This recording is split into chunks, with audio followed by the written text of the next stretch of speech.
We have a massive Anthony Davis trade report to discuss, as an insider from ESPN just revealed that an Anthony Davis trade is incoming, and the Toronto Raptors are already linked to this blockbuster trade. So we're going to discuss all the updates regarding this situation, as well as take a look at tonight's game against the Philadelphia 76ers, which is going to be a big one. A big test of the Toronto Raptors, as we just lost to the Sixers, and the Raptors have been rolling as of late. So lots of stuff going on with the Toronto Raptors right now. Lots of wins, lots of rumors, lots of updates. I don't want you to miss a single thing, so make sure you guys, if you're a part of the 53% that have not hit the subscribe button just yet, make sure you guys hit that subscribe button. It means the world to me, and we are very, very close to 40,000 subscribers. So you want to be a part of this community, make sure you guys hit that subscribe button. It's completely free. Just hit that button down below. But let's dive into the news, because what the heck is going on with Anthony Davis? We've heard rumblings, rumors, and stuff earlier on in the season with Nico Harrison and all that, but now there is a big bombshell that was dropped today, as Tim McMahon of ESPN came out and said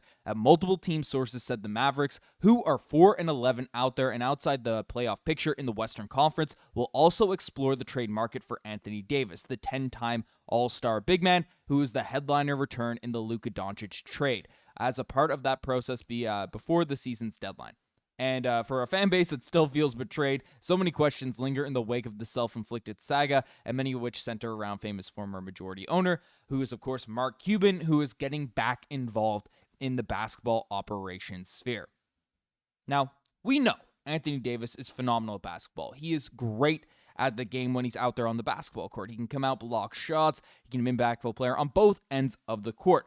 No one's questioning the talent of Anthony Davis or how well a team would operate with Brandon Ingram, Scottie Barnes, Anthony Davis out there in your front court. That would be ferocious when he's able to be out there on the basketball court. But how is this linked to the Toronto Raptors? Could we make a move happen? Well, CNBC is already pitching trade proposals and throwing out stuff linking the Toronto Raptors to this space, so I'll break down what they had to say. Essentially, from CNBC Sports, they said, "This is my favorite of the trade options. Toronto is 9-5 to start off the season and sees much more open in the Eastern Conference. Has a new management team that wants to make its mark and make it and might see a healthy Anthony Davis as an upgrade that they need out there in the paint." And then they went on to say the trade proposal, the most likely trade scenario since RJ Barrett, Jakob, Jakob, Poeltl, and 2 first-round picks to Dallas for Anthony Davis. For Toronto, it appears AD with Scottie Barnes, Brandon Ingram, Immanuel Quickley, as well as Colin Murray-Boyles. That's an interesting group. For Dallas, it's 2 first-round picks and a couple of players who can be flipped into future trades. It might be as good of a deal as they can get. Now,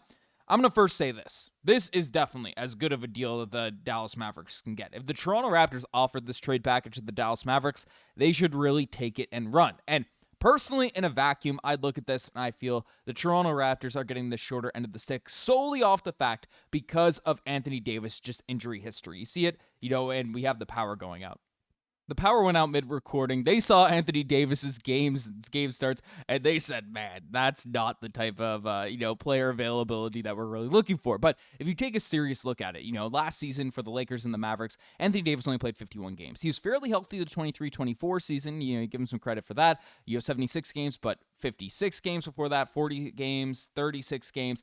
Anthony Davis is a guy that's nicknamed street clothes, and that's a player that makes it very, very tough to give significant assets up for. And I have been a proponent. I have been out here screaming the entire offseason, do not trade RJ Barrett. Started this movement. Now, I have been saying this under the fact that, hey, RJ Barrett is a guy that is being tossed around in deals involving Marcus Smart over the summer. So those are the deals that would have been just idiotic for the Raptors front office to make just to do a financial move. There's way more financial moves you can make.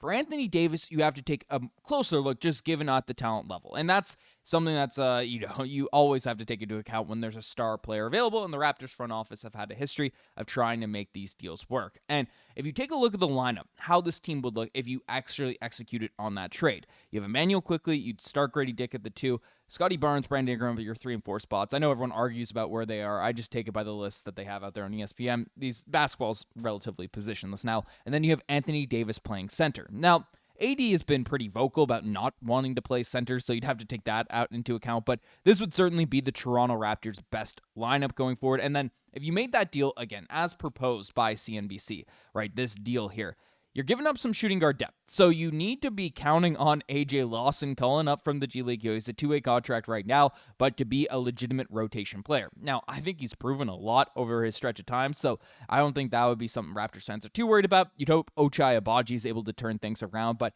in this deal, like, you are giving up some seriously important people to this Raptors team, right? We take a look at it. Anthony Davis averaging 21-10 this season. He's 6'10", 32 years old, so 33, so a little bit older than the, Corey's in the back end of his prime. And we know big men, they generally age a little bit more rapidly than everyone else, but that's his stats. You're giving up a Jakob who's averaging 11-8. Those numbers have only been going up as the season's been going along. He's been recovering from his back issues. RJ Barrett, who's 19-5-4, 34% from three. He was extremely hot to start the season, has been a bit colder over the past week or so. And then, of course, Jakob Poeltl, whose stats are very much down this, to start off the season, given his, up and down minutes, but he has shown a ton of promise as a 21-year-old second-year player. So you are giving up a lot to acquire Anthony Davis, and in that vein, you'd have to view this team as, hey, our championship window is this season and next season. And I am not 100% sold that, mortgaging everything to acquire AD, who is cool, who is, 21-10,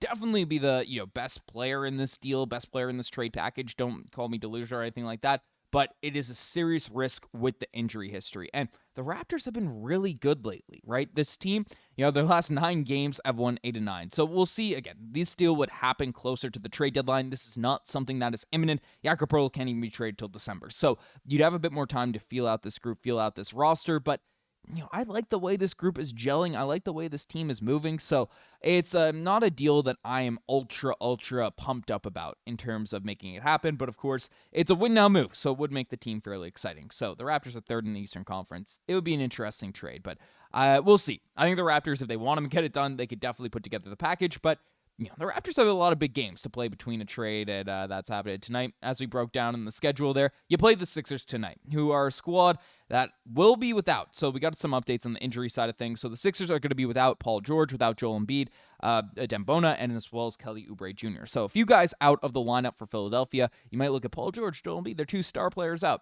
Those guys haven't really been that impactful for the team this season. It's really been Maxey who's been dominant. Embiid's been solid, don't get me wrong, but Quentin Grimes coming off the bench has been effective. Kelly Oubre has been very good for the squad, but Maxey, Edgecombe, and even Andre Drummond really cooked us in the last game. Now, we didn't have Jakob in that one, so now it's going to be a lot better test for the Toronto Raptors, facing off against the Sixers. Again, you're facing without Joel Embiid and those guys, so you really want to come on and step your foot on their neck fairly early. The Raptors do have some injuries to themselves. Colin Murray-Boyles is questionable for tonight's game, and Ochai Agbaji still dealing with a back injury, but he's probable for the game against the Sixers, so that is one thing to take a look at. So the Raptors, Sixers dealing with some injuries here right now, but if we're taking a look at it, again, the Raptors schedule coming up, you want to get wins. You need to stack wins against these lineups, especially against the Sixers, who are a little bit depleted in this game. You need to continue this win streak, continue to get W's, and the Hornets game felt like more of a trap game than these other ones, but we have to lock in and get this stuff rolling because